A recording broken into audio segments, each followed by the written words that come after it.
কারো বাবা খালি সম্পত্তি নয়, অখাপ অখাপ মানুষ দান করেছে আল্লাহর নামে। কথা বলতে কি আজকে কিছু বলার নেই, ঠিক আছে? এটা শুনে যাও। তোমাদের থেকে 5 বছর ধরে তো বলে আসছে, তোমাদের কানে ঢুকিনি, দিমাগে ঢুকিনি, তো এখন কথাগুলো শুনে যাও, বাস্তবায়ন হচ্ছে, ঠিক আছে? আর আগামী দেখো কী হয়, ঠিক আছে? তো ভিডিওটা শুনে যাও, বলার মতন কিছু। কারো বাবা খালি সম্পত্তি নয়, অখাপ অখাপ মানুষ দান করেছে আল্লাহর নামে। অতএব এটা আমার ইসলাম ধর্মের ম্যাটার। আমার ধর্মের উপরে আঘাত দিবার অধিকার দেশ কাউকে দেয়নি, সংবিধান কাউকে দেয়নি। এই বিল কোনোভাবে লাগু হতে দেওয়া যাবে না। আর এই বিল যদি লাগু হয়ে যায়, দোদকে দোদকে মরার থেকে একেবারে মরে যাওয়া ভালো। তাই সময় আছে, চলো, আমি ফার্স্টে আছি, আসুন না দেখি। বড় দুঃখ তো এটাই, যখন তাপ লাগে তখন তো লড়ে বসতে মন যায়। আপনাদের কিছু হয়নি, অনেক গাল দিয়েছেন দাদা হুজুরের আওলাদ নবীর খানদানকে, অনেক গাল দিয়েছেন। সেই দুঃখগুলো ভুলে যায়নি, কথাগুলো ভুলে যায়নি। সেকুলারের নামে যেসব রাজনীতির দলকে ভোট দিয়ে ক্ষমতায় এনেছি, তাদেরকে একটু বলুন না লড়ে চড়ে বসতে। আজকে পুরো দেশ জুড়ে অকাপ সম্পদের যে বিল যদি পাশ করে ফেলে, আমার মুসলিম কম, আমি বলছি, আমরা দিশে হারা তো এমনি হয়ে আছি, আরো দিশে হারা হয়ে যাবো। আলাইকুম রহমতুল্লাহ বারাকাতুহু। দূরে কাছে যে যেখানে আছেন, সকলের উদ্দেশ্যে একটা কথা। দেখুন, অনেকে আমায় ফোন করছে বা আমার পেজের অফিসে জানাচ্ছে যে আজকে পুরো দেশ জুড়ে, আমার মহান ভারতবর্ষে, এই যে বিজেপি সরকার একটা ওয়াকাফ সংশোধনের বিলের নামে 2024, যেটাকে ওয়াকাফ সম্পদকে গ্রাস করার বা নিজেদের আয়ত্তে আনার ষড়যন্ত্র যে করছে, সেটাকে নিয়ে আমার বক্তব্য কি, আমার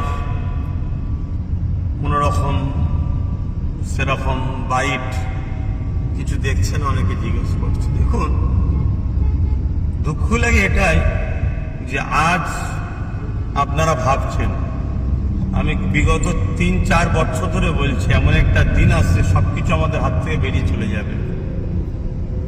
আমি তো ওয়াকফ সম্পত্তি নিয়ে কলিকাতার রাজপথ থেকে শুরু করে বাংলার অলিতে গলিতে 3-4 বছর ধরে আন্দোলন করছি যে ওয়াকফ সম্পত্তি এটা মুসলমানদের ব্যক্তিগত সম্পদ, এটা মানুষ দান করে মহান স্রষ্টা রব্বুল আলামিনের নামে। অতএব এটাকে কখনোই কোনো সরকারের হস্তান্তর হতে পারে না।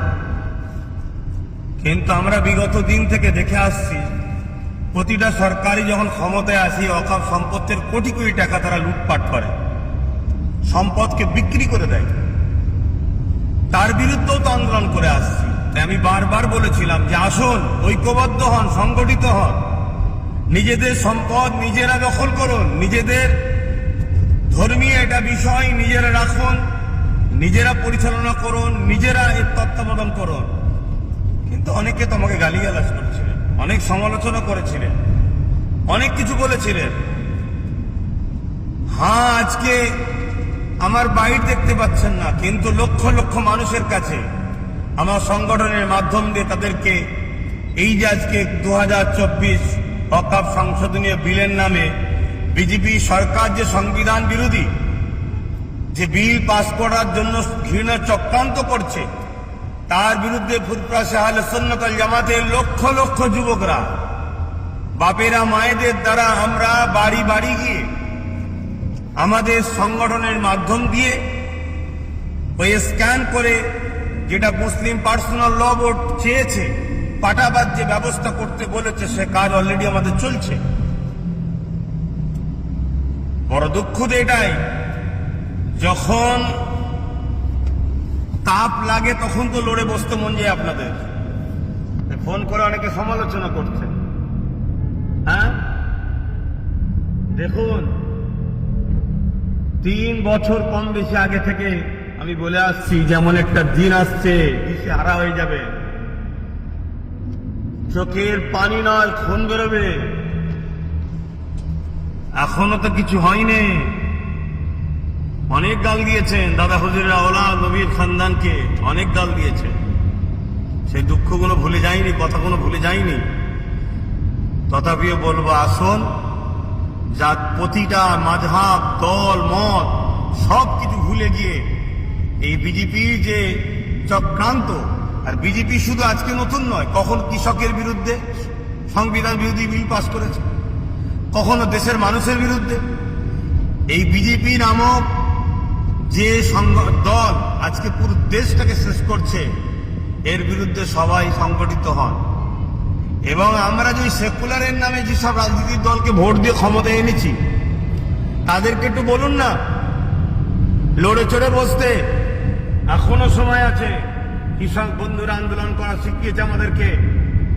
উঠুন, জাগুন, লড়াইয়ের জন্য সংগঠিত হন। কারো বাবা খালি সম্পত্তি নয়, অকাপ অকাপ মানুষ দান করেছে আল্লাহর নামে। অতএব এটা আমার ইসলাম ধর্মের ম্যাটার। আমার ধর্মের উপরে আঘাত দিবার অধিকার দেশ কাউকে দেয়নি, সংবিধান কাউকে দেয়নি। সে যে পদেই বসে থাকতে পারে, সে যদি তার পদকে ভুল রাস্তায় পরিচালনা করে, তাহলে আমাদেরকেও সংবিধানকে সামনে রেখে গণতান্ত্রিক প্রক্রিয়ায় তাকে জাগানো দরকার, যেভাবে কৃষক বন্ধুরা জাগিয়েছে। তাই সংগঠিত হন, আসুন, আগিয়ে চলুন। আজকে পুরো দেশ জুড়ে অকাপ সম্পদের যে বিল যদি পাশ করে ফেলে, আমার মুসলিম কম, আমি বলছি, আমরা দিশেহারা তো এমনি হয়ে আছি, আরো দিশেহারা হয়ে যাব। কোনো অস্তিত্ব থাকবে না। আমি বলেছিলাম মসজিদে যাবে, AK-47 দাঁড়িয়ে থাকবে, লাঠিলে দাঁড়িয়ে থাকবে। সেটা করতে চাইছে মসজিদ কমিটি, মাদ্রাসা কমিটি, বিভিন্ন কমিটিতে, কবরস্থান কমিটি, সব কমিটির মধ্যে সরকার তার আমলাকে নিযুক্ত করবে, সম্পদকে হস্তক্ষেপ করবে, তাদের আইনকে প্রয়োগ করাবে। আপনার ধর্মীয় স্বাধীনতা শেষ হয়ে যাবে। এই যে অত্যাচার, এতে মুসলিম অস্তিত্ব তথা ইসলামকে মিটাবার একটা ঘৃণার চক্রান্ত বিজেপি সরকার নিচ্ছে। এই বিল কোনোভাবে লাগু হতে দেওয়া যাবে না। আর এই বিল যদি লাগু হয়ে যায়, দোদকে দোদকে মরার থেকে একেবারে মরে যাওয়া ভালো। তাই সময় আছে, চলো। আমি ফার্স্টে আছি, আসুন না দেখি।